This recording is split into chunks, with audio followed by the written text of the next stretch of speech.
All men millenniums ago were indigenous, but with the advent of civilization and invention, a clash of cultures would take place that would change the face of the world forever. These men were not evil, but ignorant, and in the discovery of new lands, this ignorance and insensitivity wiped out the indigenous cultures they came in contact with, and today we see the error of their ways.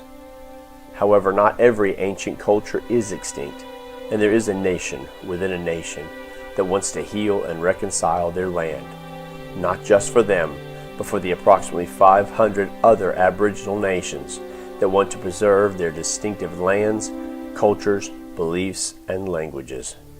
For example, the didgeridoo is not part of our culture. It is a culture that belongs, or part of, a culture that belongs in the northern parts of Australia, the Territory, for example. So it's important for them and other Indigenous nations to embrace the fact that here is an opportunity to share with others, be it white, black, people from around the world, what one of the longest standing Indigenous cultures in the world have to offer. The fight to preserve these distinctions is the legacy that is Wadawurrung. You need to understand. You need to learn. When I first introduce myself to people and they find out I'm Aboriginal, one of the things they say is, "What percentage are you?" I say, "All of me." Doesn't matter how much milk you put in a cup of coffee, it's still a cup of coffee. It's not the colour, it's what's inside that counts. You're born with that sense, and I really believe that it is part of you, no matter how white you are. It's still innate, it's still there. It's just a shame in society now that Aboriginal identity and culture people perceive as a physical look and a physical colour.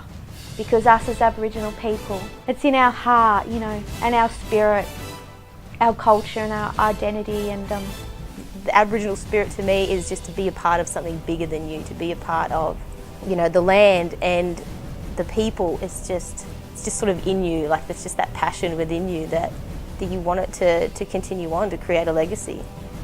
Because as far as the academics were concerned, Wadawurrung had been extinct for over 90 years. Some say what's done is done and there's no coming back, and that might be true for some, but not for all. But can the Wadawurrung nation still survive? So it can, because we are. You know, I don't want it just to be a piece of paper saying you are of Aboriginal descent or you are a member of the Wadawurrung. It's just a piece of paper. It's just time to get real, because there's a lot of people who think that real Aboriginals are only black and that every culture played the didgeridoo. I know I did, but that's not the facts. The irony is, it's the white Wadawurrung that are left to preserve their culture after the whites destroyed it. The Wadawurrung and all Indigenous communities have to step out of the shadow of the past and proactively stand in the light of the future by utilising the tools that are set before them. The Wadawurrung are facing extinction, and if we don't preserve that history and culture for the next generations, it will be lost for good.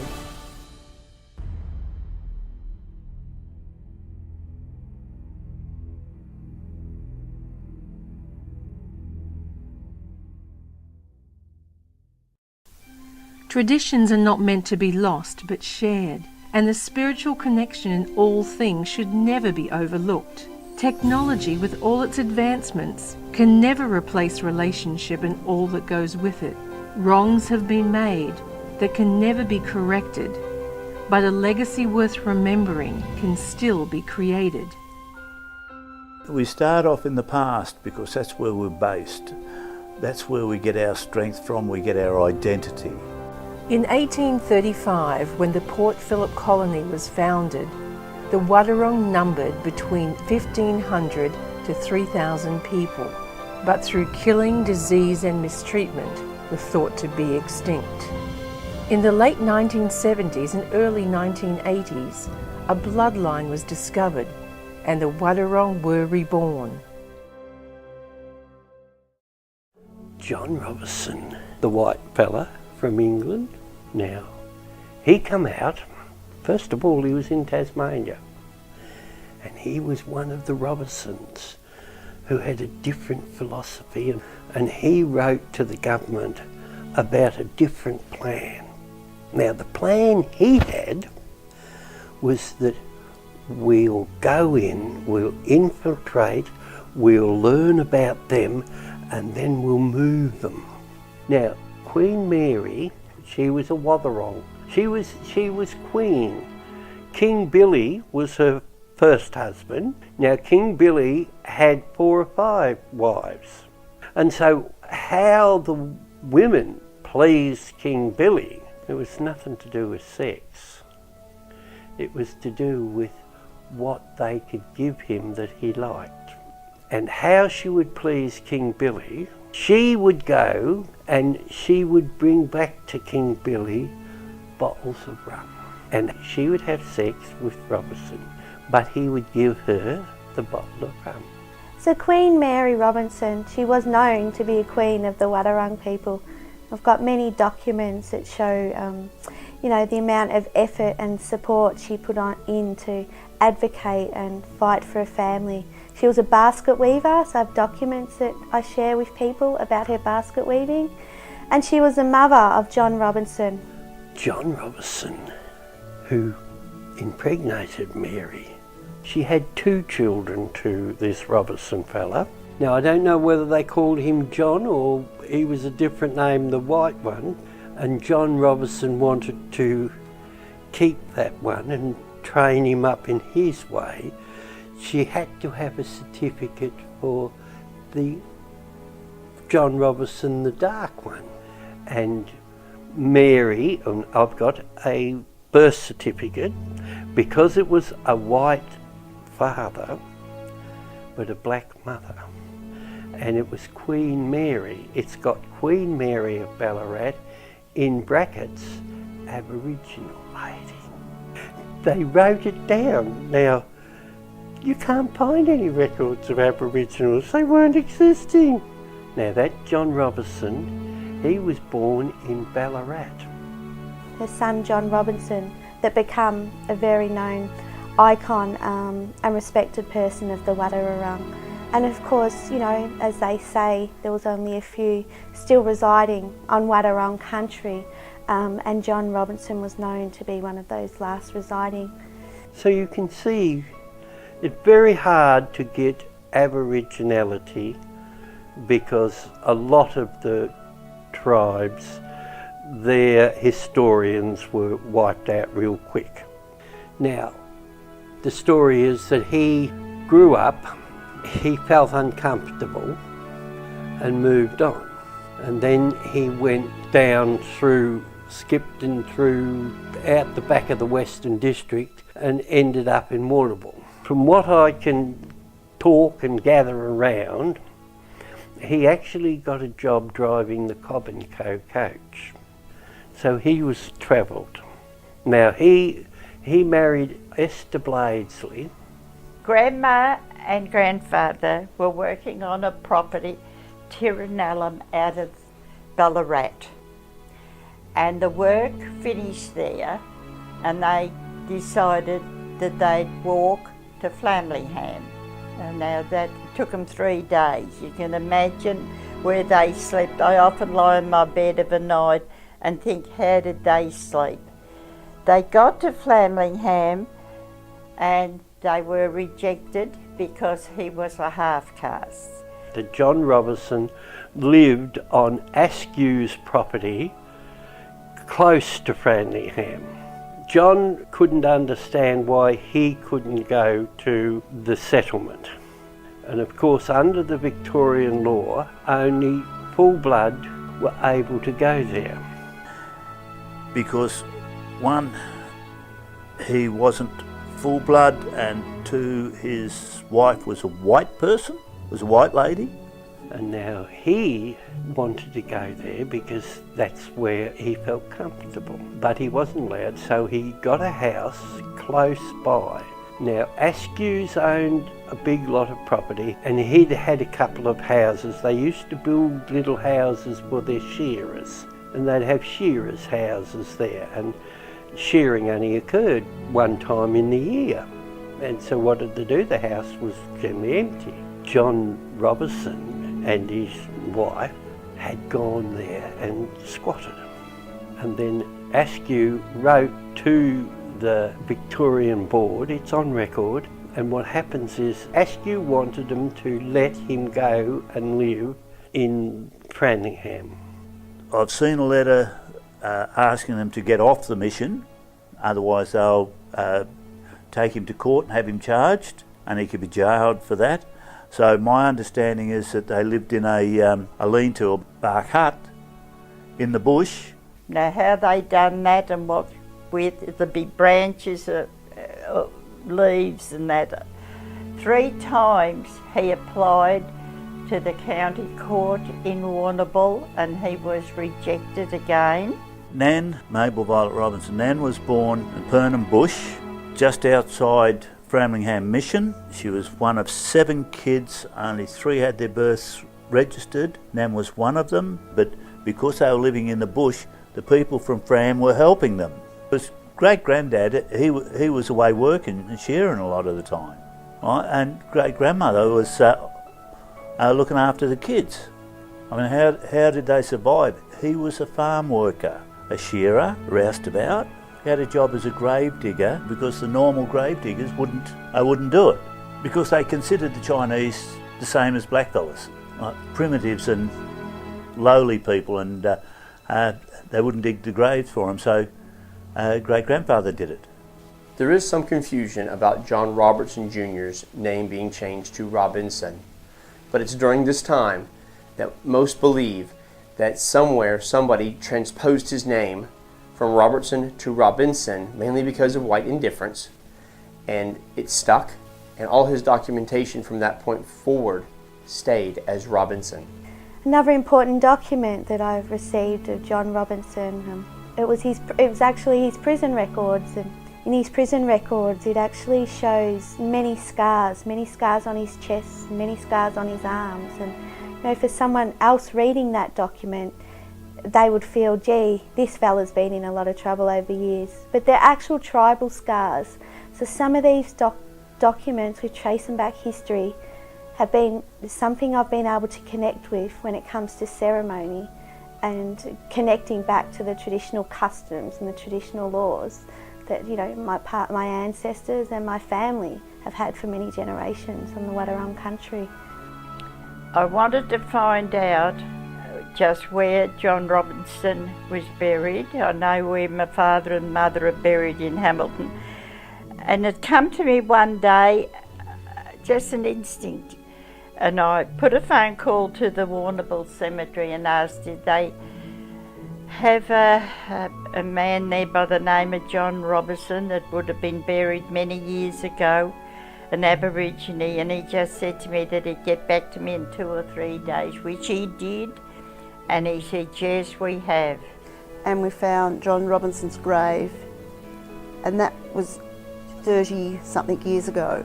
And we went down to Warrnambool no idea where this grave was. All we know, he was buried in Warrnambool in the cemetery. And we just stood there and looked at this dirt. And Joy just looked at me and she said, oh, Mum, this is terrible. I was just gutted. It was just a whole dump of dirt. It was just a dump of dirt with a number. And I came away and I said to my mum, this is it, we are going to do something. This is disgusting. So that is when we started the journey of finding out who belonged to who, and Brian started putting things together, and then of course it's just growing and growing and growing, and obviously now we have our residence in Mare Street. But one of the first things we did when we started getting a bit of money and a bit of a grant money, we went and we built a headstone for my great-grandfather. And because it had to be black granite and it had to be really nice and spectacular, it cost a lot of money, and he got a grant for it. And it's our pride. It's in the Warrnambool Cemetery, and it's beautiful. John Robinson. And oh, hallelujah. That means so much to me, to go down there and see the grave with this beautiful headstone. Oh, it's lovely. And it gave us so much pride, and soon it was laid and finished, we all went down, and it was just a beautiful moment to finally think he's come to rest. And our children, our grandchildren, can come now and see where their great-grandfather is actually buried.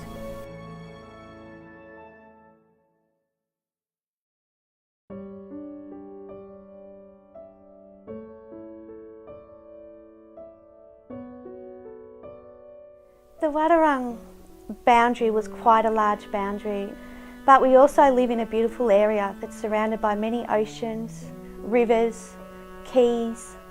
You know, Bells Beach is known as one of the top 10 beaches in the world. But Bells Beach was a ceremony place. We still have a midden site down there. It's a very special place for the Wadawurrung. It was a gathering area. We had fish traps put in that area. So when you talk about Bells Beach and a beautiful beach, I talk about Bells Beach as a ceremony place and a connection of my ancestors. And unfortunately, that's what caused a lot of the Wadawurrung to be minimised. We also were affected by stolen generations. So for myself, you know, I have the document of the Robinson children being removed, and the reason for removal was under the Act. To be removed from the full-blooded adult blacks was to remove half-caste children from the influence of the full adult blacks. In 1947, Heather was born. My older sister, she was taken away from Mum when she was 3 months old and put up for adoption, and Mum never saw her again. The last 10 years of Mum's life was spent looking for Heather, and that was going through the births records, the adoption records. She got as far as where the place she was sent to for adoption, but because Heather was over 21, she wasn't allowed to go and get any further information. They didn't know where Heather was. Heather grew up in a well-to-do family on a farm and was sent to the best schools and was given the best education. She married a guy and had a couple of kids, and then they divorced, and she married a German engineer. And they spent 6 months in Germany and 6 months in Australia. So we had the breakdown there in our culture and our connection. And then for me, on a personal note, my dad was also removed from his mother with a couple of his siblings. You know, something Dad doesn't like to talk about. My dad's memory of that was being thrown in a black truck, just to think of the trauma and the sadness. But Dad talks about his days on Framlingham Mission, where they hung out there with many people that they considered family. And Dad's name was Ricky on that mission, and it was something I didn't know. And my dad was working alongside me at the local Wadawurrung Aboriginal cooperative as a transport driver, and he'd gone to a house this day and picked up an elder. And when the elder got in the car, they said, "Hey Ricky, long time no see." Dad had totally forgot about his name being Ricky on that mission. You know, that happened prior to him being removed. And he come down to my office and shared that story with me, and you know, he has said it was very difficult. They were known to be Aboriginal, but also often weren't accepted by Aboriginal people, and of course weren't accepted by non-Aboriginal people. And he always remembers, you know, having a fire at the home, and there was always a fire burning and how important that was. And you know, he talks about stories about, you know, rabbits, how, you know, they've overpopulated areas, but for him, rabbits were a food source and a real main food source. So, but with my dad's own reflection and journey, he never, you know, accepted his culture. And Heather didn't know she was adopted. The only way she found out was she was walking through Berlin one day with her grandmother, her adopted grandmother. He asked her, did anything like that happen to her when her mother was pregnant with her? And no, nothing like that. No, she was never pregnant with you. You're adopted. This was when she was 50-year-old. It took her about 4 years to sort of get over it and then start to find out, chase up where she came from. She finally found the name and she went looking for the Powells, and she got Uncle Laurie's phone number. Yeah, coincidentally, Mum passed away the same week that Heather found out she was adopted. She asked him if he had a sister, Margaret Powell, and he said yes. He said, well, I am Heather, her daughter. And he goes, oh shit, we've been looking for you. And in the conversation, Laurie goes, oh, by the way, you know you're Aboriginal? Heather said she nearly dropped the bloody phone. Heather rang me about a week later, and we got to talking, and over a period of a few months, we were talking to each other and trying to arrange to meet. For me as a young girl, my own journey started. I was about 8 years old, I think, at the time, and I was at school and I had a person in my class come up to me and put the chalkboard duster on my shoulder and slap it on my shoulder and say, haha, you're white now. The teacher wasn't in the class when this happened, and I ran out of the school grounds and I just kept running. I had no fear, I just had to run. I just felt so different. I felt dirty, shamed. I ran home, both my parents were at work, and I hid under the tree and, you know, I cried my eyes out. I then remember that night talking to my parents, and my parents telling me that I was Aboriginal, and that my dad was, and that my dad's mum was. My Nana Joyce was Aboriginal. I felt really sad, I felt really lost, and I remember going back, went down to my mum's bedroom and I covered myself in her white powder puff. I didn't want to be Aboriginal. I just felt it had been, you know, when I reflect back now as an older person, it was horrible.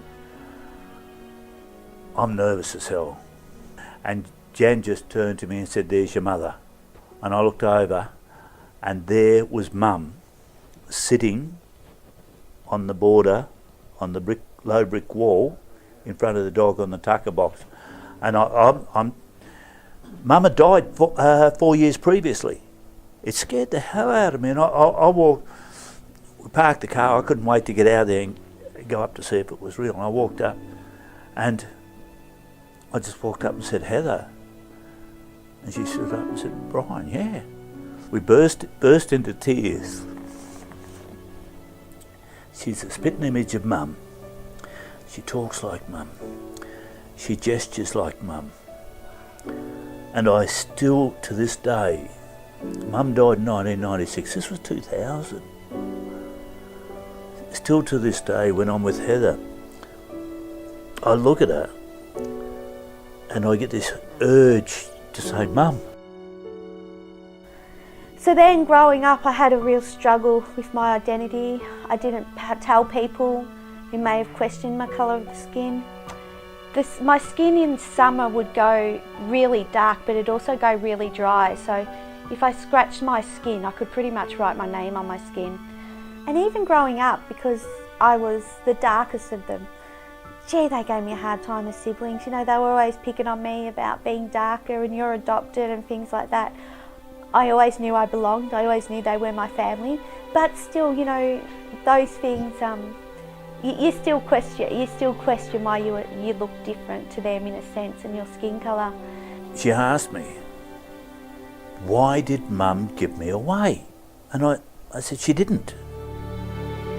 But she must have, because she had me for 3 months and then I was adopted. No, I said, Mum never gave you away. You were taken from her. Because you were Aboriginal. 1947, Heather was born and then taken away and adopted. And I had to sit down with Heather, beginning of this year, I think, or just Christmas last year, and reassure her that Mum loved her. She never gave her away.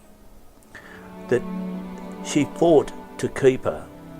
And she spent the last 10 years of her life searching for her. Until I got to my teenage years, and I went to a local high school, and we had a lot of Aboriginal children that were there. And I automatically connected to these young people, to these children of my age. And we become this big group, like, you know, But if only I wasn't denied that growing up because of, past history. Unfortunately, I was.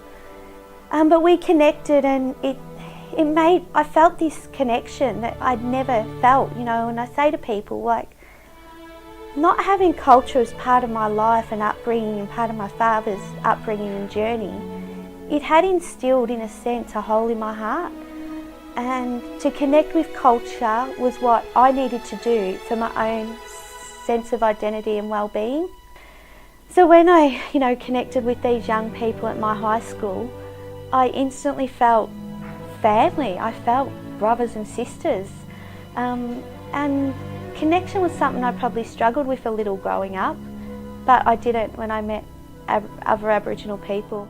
And my heart breaks when I look back at how our ancestors were treated in society, and until you walk the walk with them, I don't think you can ever truly understand how cruel the world was towards them. Prior to 67, Mum could work in the kitchen of a pub but wasn't allowed to go into the lounge or the bar for a drink. She wasn't allowed to own property. Her name wasn't allowed to be on the title of the house that Mum and Dad built. And I remember Mum, when the results of the referendum were announced, she was crying because she says, I'm finally real, I'm finally human. The struggles are real, but the spirit lives on, and Indigenous and non-Indigenous people are coming together to preserve the Wadawurrung culture. And I think in this country we are very lucky that we have a living culture. Aboriginal people are still here. It's not that they stopped existing in any sense. There's so much that was taken from Wadawurrung people that some that they'll never be able to recover.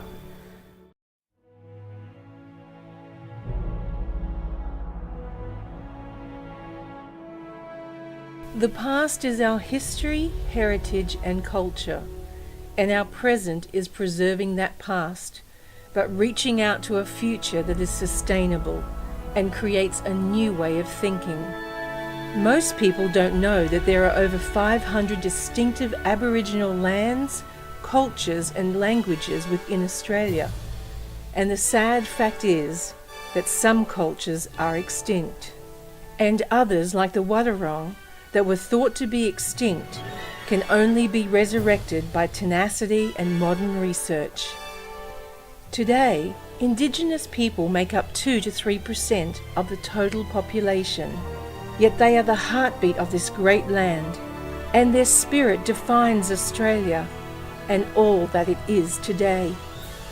Too much time is being wasted destroying the statues of the past and fueling the curse of division that has no future.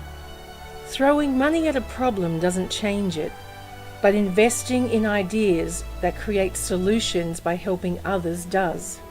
Every situation has a story, and there's always a reason why we're here.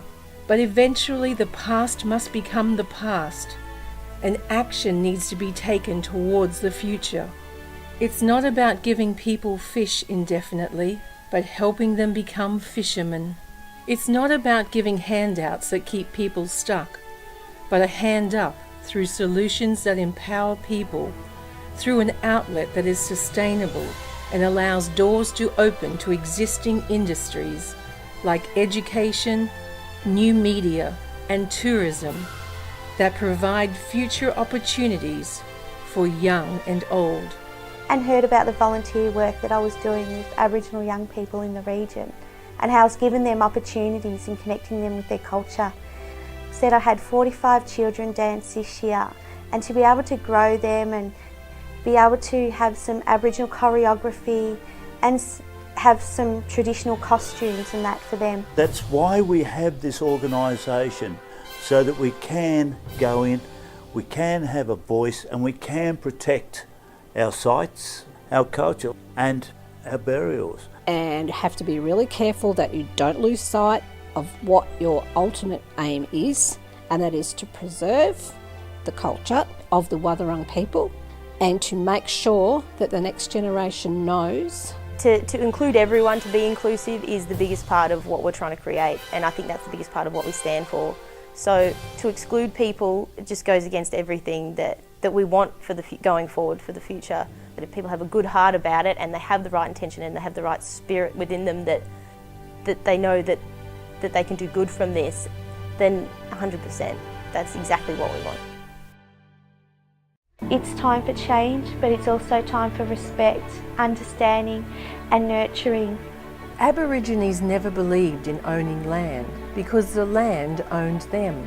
And it's through the land that the Wadawurrung Nation will survive, by creating a cultural centre where all peoples can come and learn what it means to be Wadawurrung. It will be a place where ancient and modern culture come together to provide Aboriginal youth an outlet to explore their identity and create their own legacy in this modern age.